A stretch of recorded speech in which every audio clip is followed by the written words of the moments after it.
গণেশজি ক্রোধে রেগে গিয়ে দেবী সরস্বতীকে অভিশাপ দিলেন যে তিনি আর পৃথিবীর উপরে প্রবাহিত হবেন না।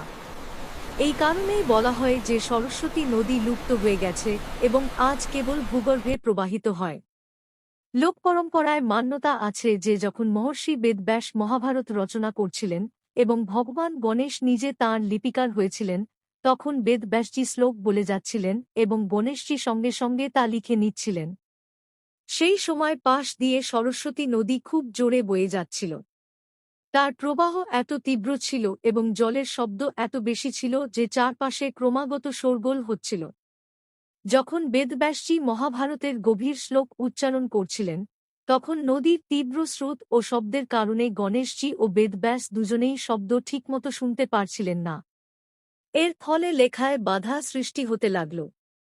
তখন ভগবান গণেশ খুব বিনয়ের সঙ্গে দেবী সরস্বতীর কাছে অনুরোধ করলেন যে তিনি কিছু সময়ের জন্য তাঁর স্রোত ধীরে করুন বা জলের শব্দ কমান, যাতে কাহিনী ঠিকভাবে শোনা ও লেখা যায়। কিন্তু সরস্বতী নদী তাঁর স্বাভাবিক প্রখর স্রোতেই বয়ে যেতে থাকলেন। তিনি গণেশজির অনুরোধে মনোযোগ দিলেন না এবং তাঁর বেগও কমালেন না। বারবার বাধা আসায় গণেশজি ক্রুদ্ধ হয়ে উঠলেন। ক্রোধে তিনি দেবী সরস্বতীকে অভিশাপ দিলেন যে এখন তুমি পৃথিবীতে প্রকাশ্য রূপে প্রবাহিত হবে না। তুমি তোমার মূল উৎস থেকে লুপ্ত হয়ে পাতাললোকে প্রবাহিত হবে। বলা হয় এই অভিশাপের কারণেই আজ সরস্বতী নদী দেখা যায় না।